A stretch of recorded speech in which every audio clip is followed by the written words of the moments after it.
Mesdames, Messieurs, amis de l'émission Empire des Connaissances, bonsoir. Nous voici dans un nouveau numéro de Empire des Connaissances, cette fois-là à l'espace restaurant Esperanza dans la Gombe, à qui d'ailleurs nous disons merci. Parler une fois de plus sur le yaoïsme, une philosophie, une doctrine, craignant l'éternel, laissant place à Dieu. Et laquelle doctrine est parlée de vive voix avec Maître Zorobabel, qui pour nous serait l'un des yahwéistes, l'un de ces mouvements, et qui marche et mène sa vie dans la crainte de l'éternel.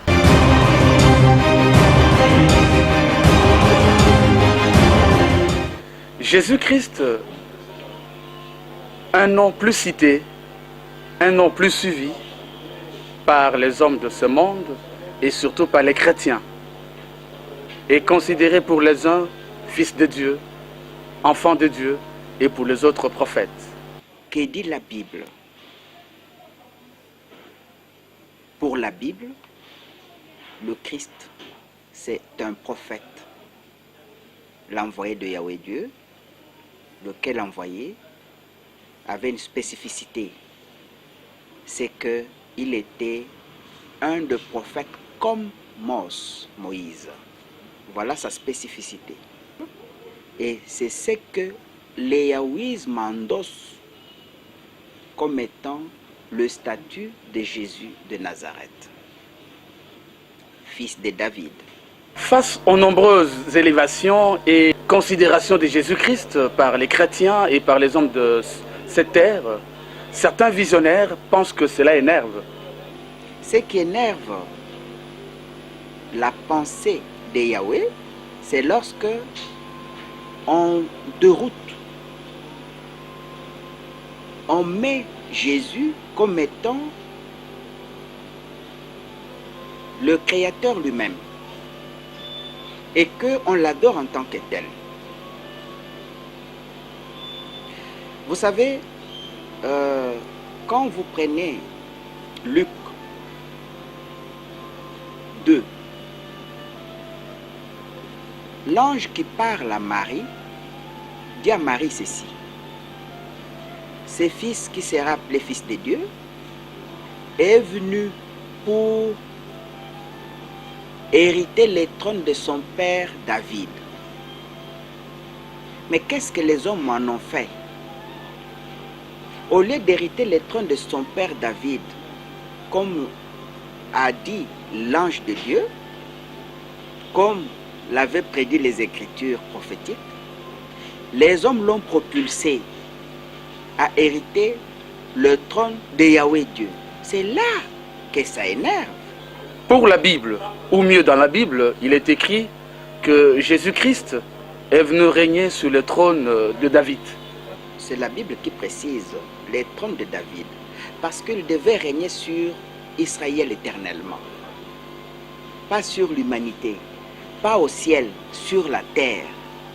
Dans le royaume d'Israël, et le trône qui était le trône de David. C'est ça le problème.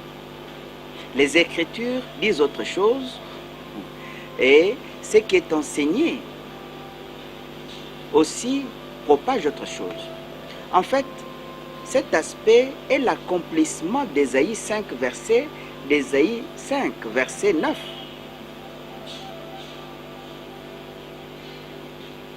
Un fils nous est donné. Sinon, chapitre 9, verset 5. Un fils nous est donné, on l'appellera Père éternel, Prince de la paix, Dieu créateur.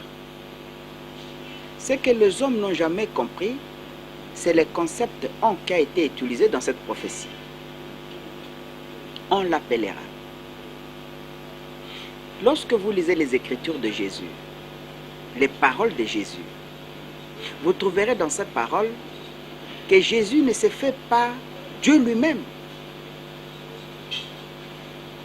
Du moins clairement. Ce sont les hommes qui l'appellent et qui disent et qui confirment, tu ne peux être que Dieu. La Bible dit, un fils vous sera né, on l'appellera prince de la terre, Dieu éternel. Le on est considéré par ceux qui parlent la langue de Voltaire, le français, comme étant un pronom indéfini.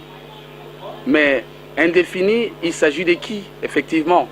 Et là, nous comprendrons qu'il s'agit des hommes que nous sommes. Et ces hommes que nous sommes, est-ce que c'est tous les hommes qui les considèrent?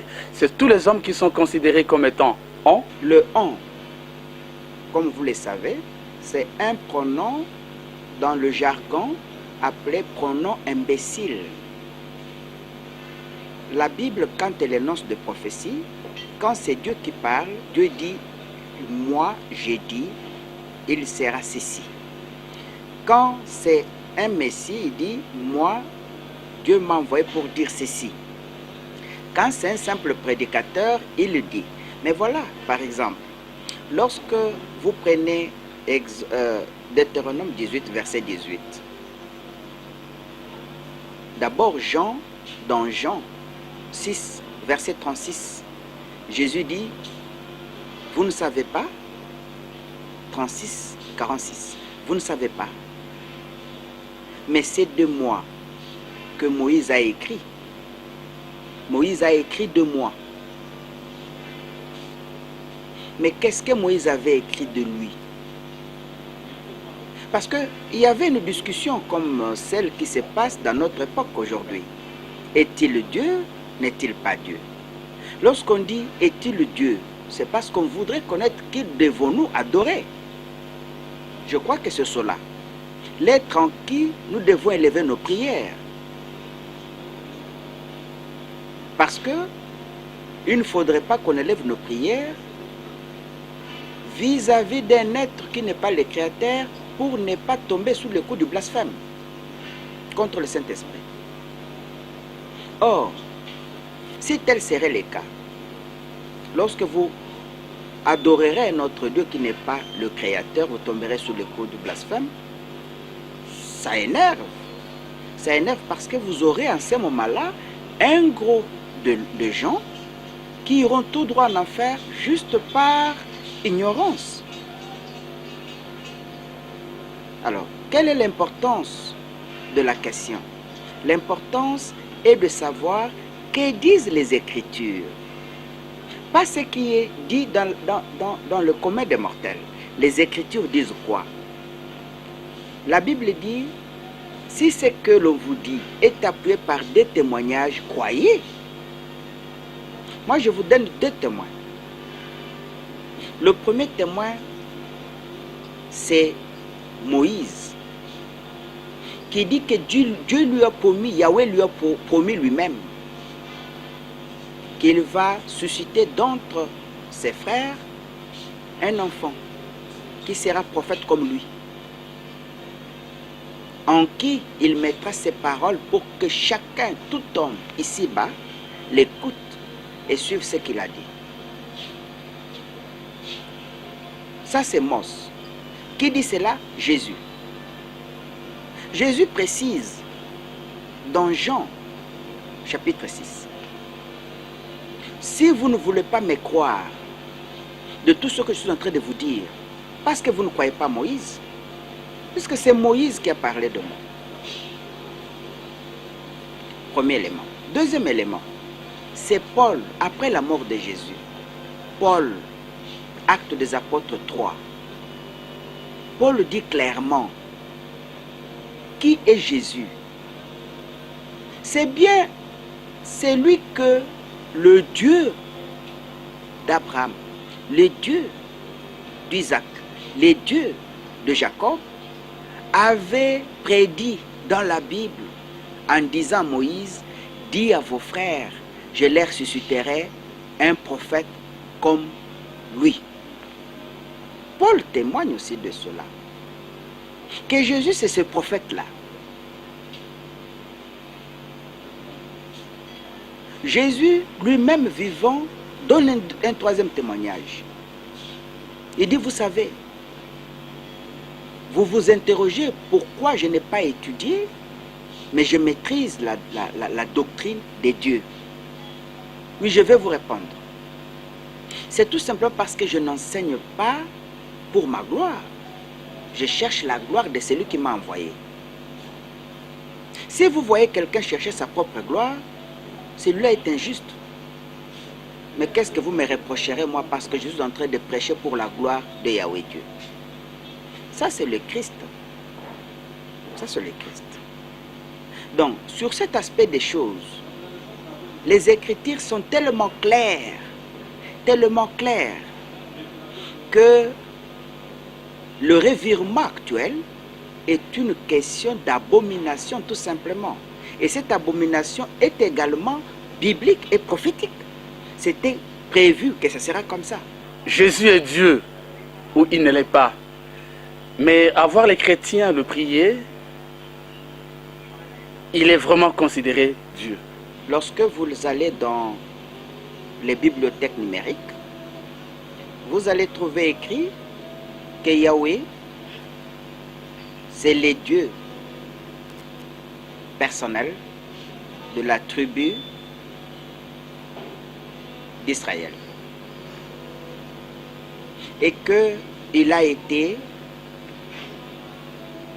universalisé tout simplement. Ça, c'est le mythe là. Dans les mêmes dictionnaires, quand vous prenez le nom de Jésus, on vous dit c'est le Dieu universel. Comment est-il né pour devenir le Dieu universel? Puisqu'il n'y a que 2000 ans que Jésus existe. Avant 2000 ans, vous avez des civilisations comme la Corée qui est en train de fêter 6000 ans. 6000 ans d'anniversaire de leur fête. Donc avant 2000 ans, il n'y avait aucune civilisation. Nous disons non, cette civilisation existait. Est-ce que la Bible, jusqu'aujourd'hui, n'a que 2000 ans d'existence? C'est faux. La Bible et les Écritures qui sont dans la Bible datent d'avant 2-3 000 ans avant la naissance de Jésus. Mais les Écritures parlent de lui d'une autre façon. Lorsque Yahweh nous donne le fait de la loi, il nous donne le fait de la loi écrite de son propre doigt. Est-ce que nous pouvons dire aujourd'hui que les 10 commandements constituent un testament? Nous disons non. Tout simplement parce qu'il n'est jamais décédé. Si les enseignements de Jésus sont considérés des testaments, parce qu'il est effectivement décédé et c'est reconnu qu'il est décédé. Parce que s'il était en vie, on ne parlerait pas de testament. Le revirement, c'est qu'on l'a élevé au niveau du Dieu créateur. C'est pourquoi lui-même a dit dans Matthieu 24, 15, faites attention, lorsque vous verrez l'abomination de la désolation dont a parlé le prophète Daniel s'accomplir dans la cité, sachez que tout est terminé. Mais qu'est-ce que Daniel avait dit? On prendra ce Dieu-là, on l'élèvera en lieu place du Dieu créateur. Et universellement, on l'adorera comme étant celui le créateur. Et le blasphémateur ira jusqu'à vouloir changer le calendrier. Et il réussira à changer et la loi et le calendrier. C'est ça Daniel, non? Mais lorsque vous prenez cette prophétie de Daniel aujourd'hui, est-elle accomplie ou pas? Cette prophétie est accomplie. Elle est accomplie d'abord la loi. En fait, la loi, c'est les 10 commandements. Le nom qui est prévu dans la loi de Dieu, ce n'est pas le nom de Jésus, c'est le nom de Yahweh. Vous savez, en Israël, il y avait un certain Bar Jésus. Vous savez qui est ce Bar Jésus? Bar Jésus était un magicien. Pourquoi la Bible a fait une similitude entre, d'une part, Jésus et Bar Jésus?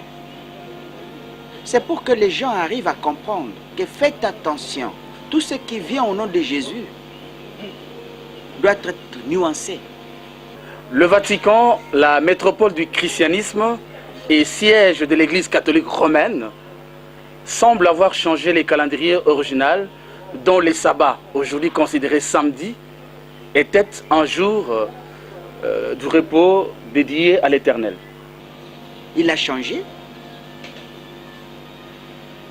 Et la loi et le calendrier. Et ce qui est intéressant dans cette prophétie, c'est que c'est destiné tout simplement aux colonies, pas aux peuples civilisés. Quand vous allez dans tous les pays de peuples civilisés, le calendrier qui est respecté, ce n'est pas le calendrier romain. C'est la semaine anglaise.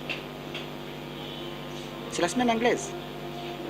Pourquoi? Parce que dans cette semaine anglaise, on respecte le samedi comme étant le seul jour de repos de Dieu. Et le repos commence au vendredi. Mais c'est vraiment un égarement ou une abomination pour les hommes de l'avoir élevé et de l'avoir glorifié. La conséquence de cette malédiction spirituelle, c'est que vous n'aurez pas l'Esprit de Dieu dans vous.